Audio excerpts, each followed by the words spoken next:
We've been gone for a little while, but we are back here on the recruiting rundown on Gamecock Central. Hello, hi, and welcome, everybody. Kendall Smith and Wes Mitchell joining you here.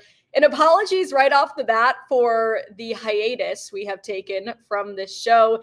It was not planned, but all that matters is we are back. It's the recruiting rundown. We are excited to talk about some recruiting in the world of South Carolina football. So, Wes, you haven't been gone from Gamecock Central. You've been on a bunch of other shows. We just haven't been here on the recruiting rundown together in a while. So, how are you? I'm good, Kendall. Getting ready, of course. Transfer portal, spring game this week.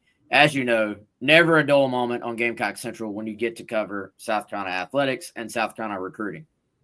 Wes and I got to see each other last week, which was very exciting. We hadn't seen each other in months.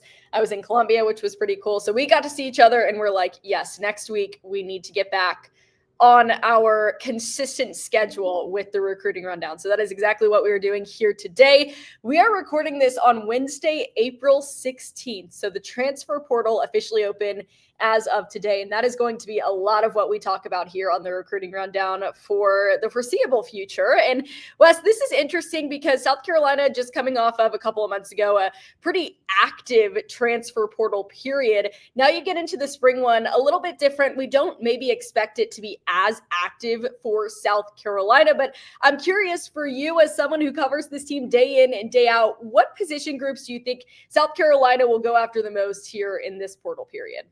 Yeah, I think you're absolutely right, Kendall. It's not going to be quite as active for South Carolina. At least you hope it is not, because, you hope that means you're keeping all the guys on your roster, at least from that standpoint. And then in terms of adding guys, I think you still look at that defensive tackle spot, that interior defensive line. We saw South Carolina be very, very active at that position during the prior portal window.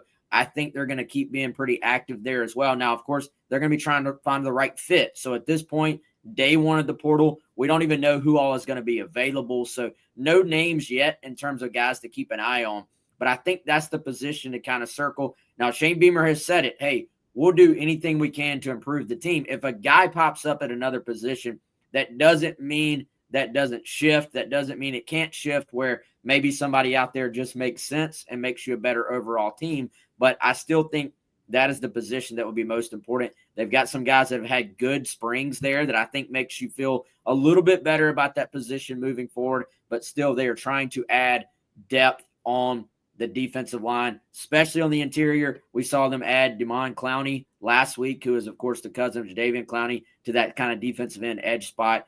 And then, Kendall, we'll see what else pops up. I can maybe see, if you listen to Joe DeCamillis, the special teams coach last week, he did not rule out the possibility of adding somebody from the portal who could help on special teams. So could that mean if the right kicker pops up that we see South Carolina add there? I don't think you can rule that out.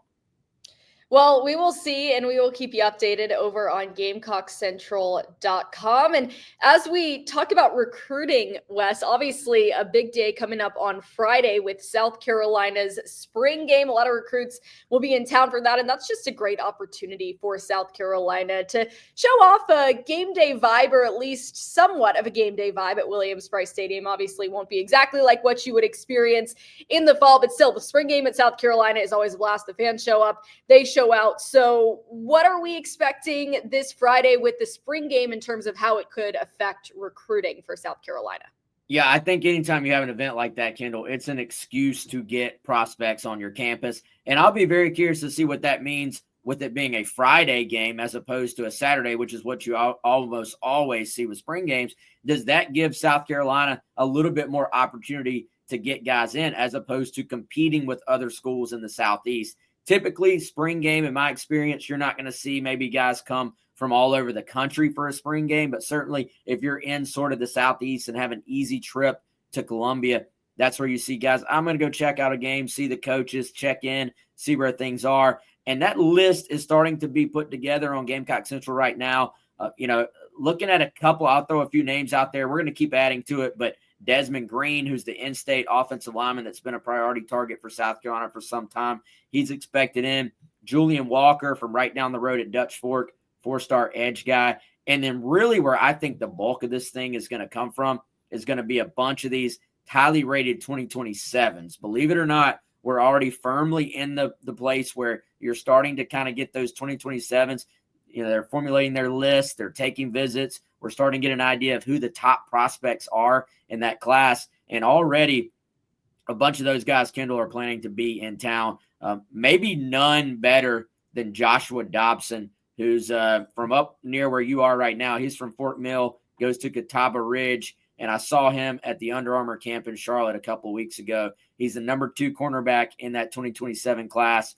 Overall, is in the running to be the top prospect in the state of South Carolina for 2027, and just is a blue chip stud priority target for South Carolina at corner. Maybe a future 5-star guy. He's already a 4-star, going to have a great shot to be a 5-star before it's over, and he is planning to be on campus. So those are just a few. The list is a good bit longer than that, and we'll continue to be adding to that as the week goes on, of course.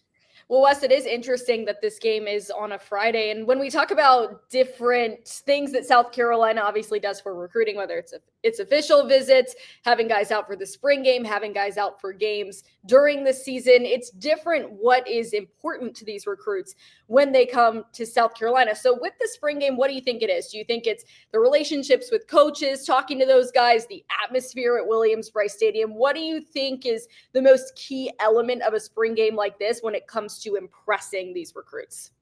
Yeah, I think it's partially just being around the guys, like being around the coaches. A lot of times the top prospects will be in the locker room. They get kind of that real feel for what it's like to play for a coach, Shane Beamer, to play for, a Clayton White, a Mike Shula. And so I think for them, the atmosphere, I'm sure it'll be fine, but it's still a spring game. It can't really compare to what we're going to see in Williams-Brice Stadium coming up during regular games this year. Now, if Carolina has 30,000, 40,000 people there, that maybe does grab your attention a little bit because it's just a spring game. So I do think if you look at this from a big picture standpoint, a lot of schools aren't even having spring games this year. So I saw some pictures online of schools that were having just like basically glorified practices, and the crowds have been way down for teams that are doing that. So does that give you a little distinct advantage that you do have more fans in the stands and you do see a little bit of an atmosphere? I could see that, but mostly it's just about letting these guys get around your student athletes, get around your coaches, and see a little bit better glimpse of what it's like on a game day.